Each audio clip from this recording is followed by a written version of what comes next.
So, magluto ta karon or maghimo ta og macaroni salad.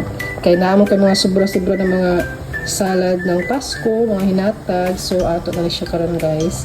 Lutuon kay kasayang sa init na ito kuma ng macaroni, ng pasta. Yan. Ato yan siya permi kutaw-kutaw para dili siya mag-sticky. Yan.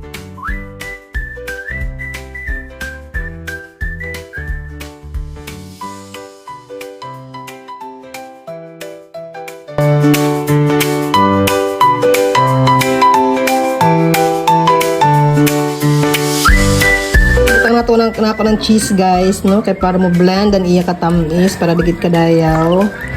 Tamis para amoy maka-blend sa lasa. Lamin na akong macaroni guys, grabe ni ka. Kuan espiso, duha ka ni slick cream, condense o mayonnaise. Mama.